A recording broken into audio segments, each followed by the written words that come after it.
Hey guys, it's me, Seren, back with another video. So I recently saw a movie called The Last Black Man in San Francisco, and I wanted to do a review video for it.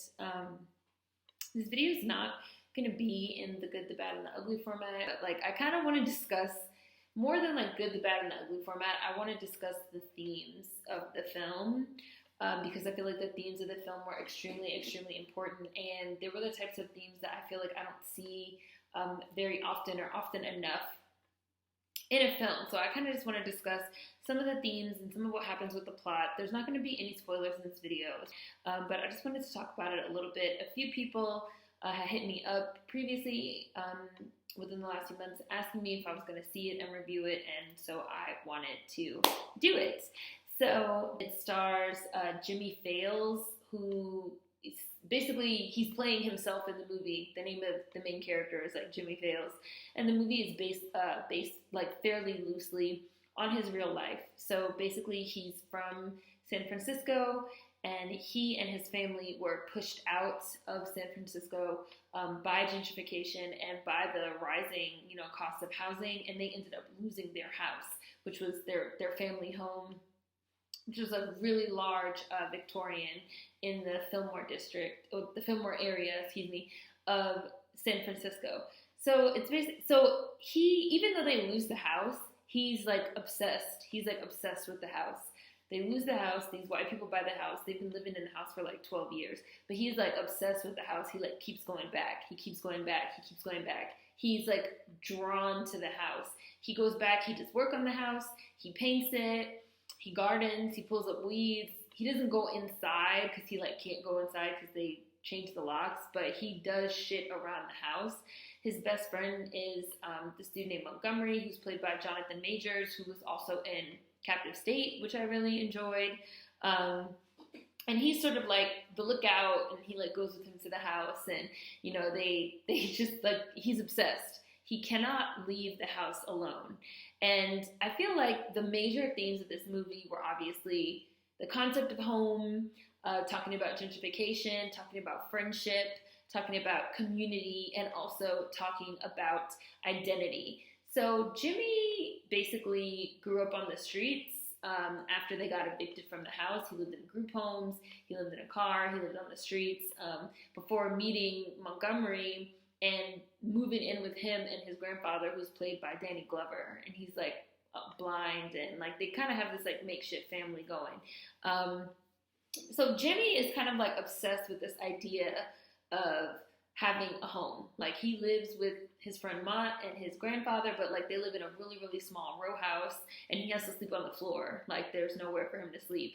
So he's constantly going back to the house because it's that was his last idea, his last concept of a home. He also works in this big Victorian manor as a hospice aide, helping the elderly, helping old people that are dying.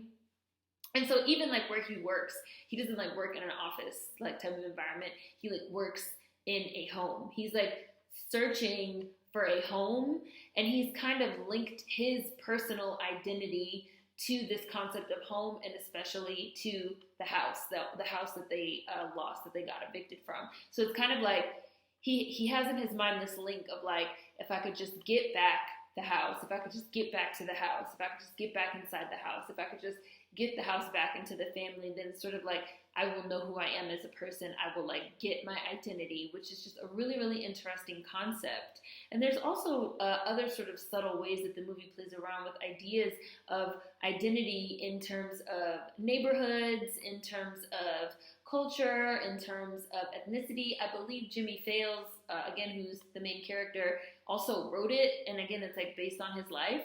And the depiction of Black American culture as ethnicity is so good.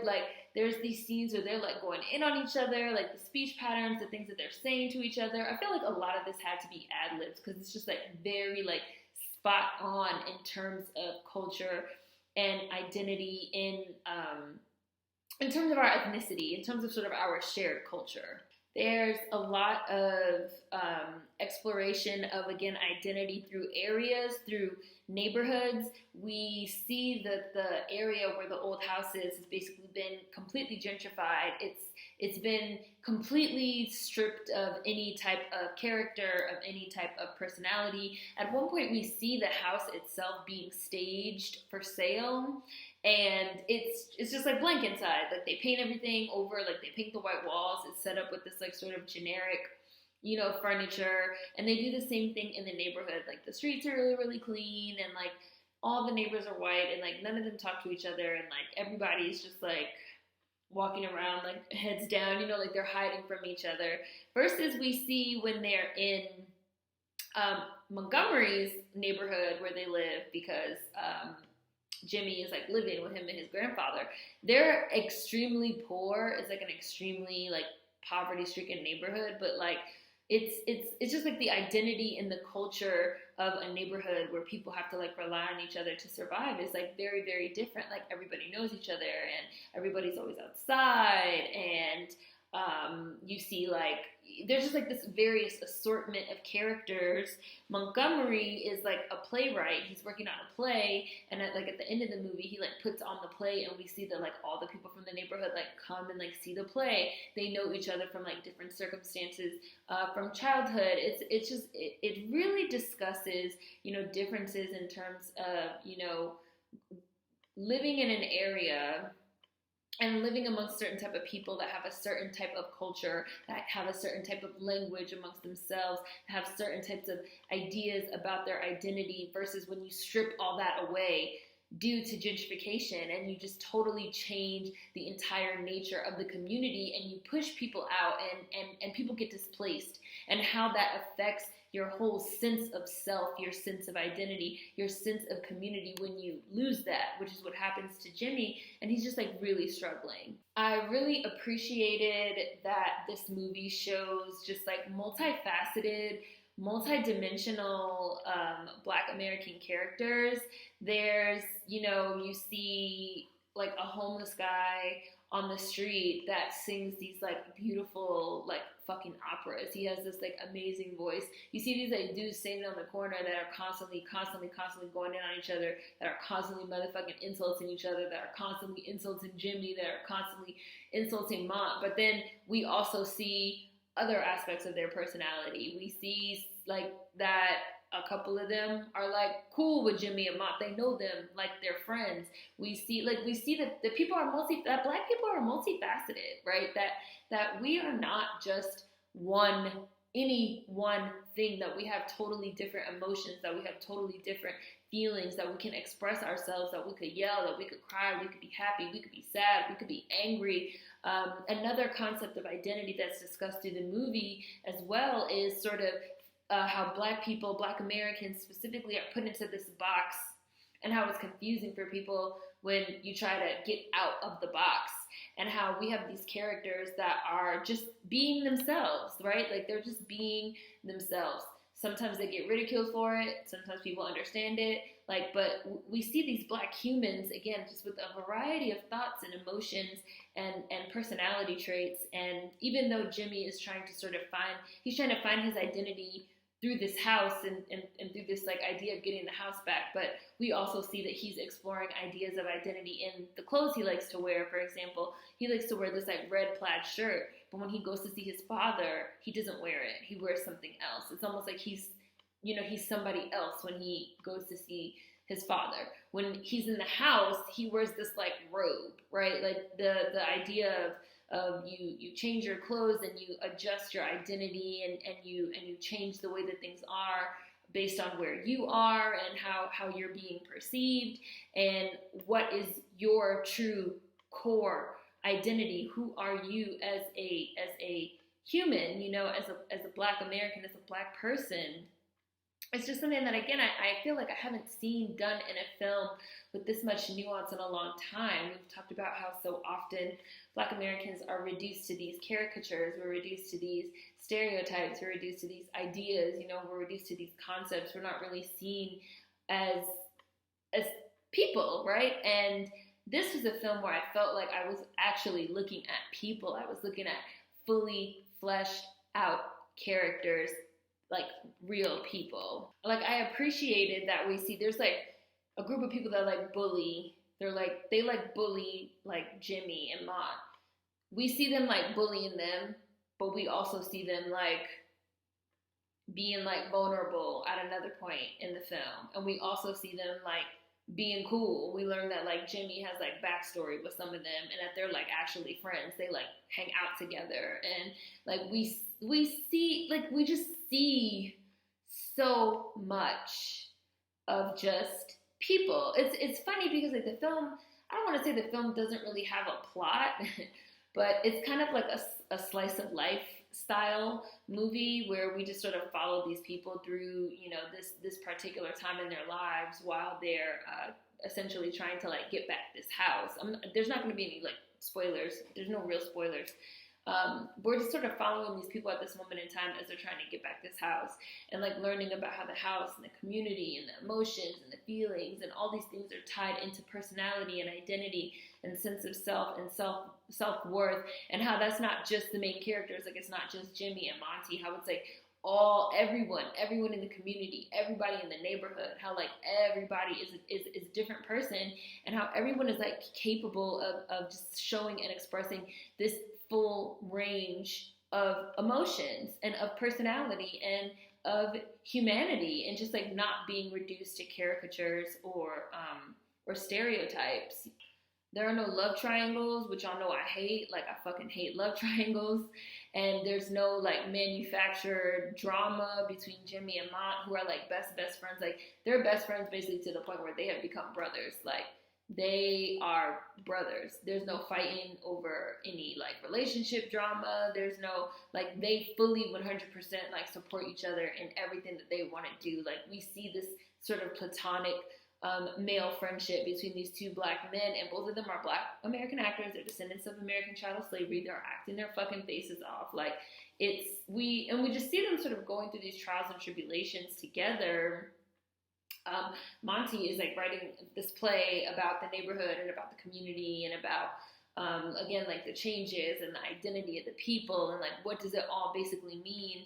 And he's also sort of supporting Jimmy in his quest to kind of get the house back so that he can have a home and he can have an anchor and he can have these roots for himself and for his identity. And it's just like really wonderful to sort of see them rely on each other and lean on each other, and again, like become brothers and sort of find this purpose and stability in one another in a way that, again, is just like so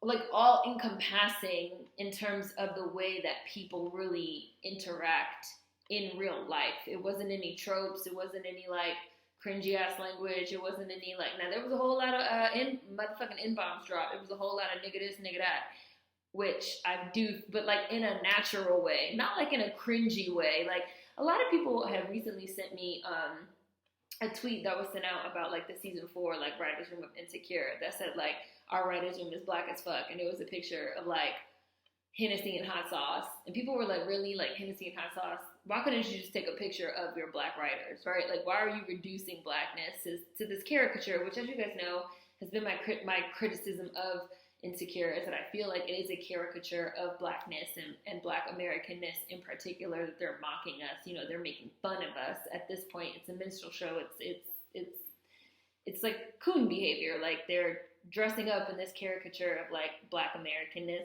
and Hennessy and hot sauce, and like putting it on for the entertainment of a predominantly white mainstream audience. And so to see a film with The Last Black Man in San Francisco that feels like it's not performative in any way, it's not performative blackness in any way, it's not relying on any type of stereotypes, it's not relying on any types of tropes, it's not, but it's also not at the same time like above those things either, because you also have like, it's like the pendulum swings like so far in one direction or the other direction. It's not like snooty, stuck up, I'm not like the other blacks, you know, special snowflake, I'm so weird and different. But it's like also not, my blackness is solely made up of these caricatures. It's, again, it's multifaceted. It's multidimensional explorations of what makes this black identity, right? On a more technical note, The acting was just really, really nice and wonderful. There were some really good cameos. In addition to Danny Glover as the grandfather, Tashina Arnold is in it. She plays Jimmy's aunt. Mike Epps is in it. He plays like a neighbor. There's some familiar faces that you're going to recognize. And since we're basically seeing these two neighborhoods kind of like being juxtaposed against one another, the gentrified neighborhood where the old house is and the neighborhood where they, sort of live in now, we see this like just this assortment of characters that are all black. They're all black. They're all different, and the actors are all just like really fully committed to like inhabiting these roles and bringing these characters to life. And the acting is just like wonderful. It's wonderful, wonderful, wonderful acting. It's not hammy. It's not corny. It's not cheesy. The dialogue is really, really nice, really believable. Really well written dialogue. Again, like the mannerisms and the way they wear their clothes and the way they walk and the way they talk. And it's these like corner boys like posted up on the corner like talking mad shit to each other just all day long. Like that shit is like it felt real. It felt believable. It felt familiar to me. Seeing that type of thing. It was beautifully shot. Again, you guys know I'm a sucker for good cinematography. The cinematography is really good. The director utilizes a lot, and the cinematographer as well. They utilize a lot of like really long takes, which I've been super into. Alfonso Cuarón is really great with long takes. Children of Men, just like sort of long uninterrupted takes that don't have a lot of cuts and edits.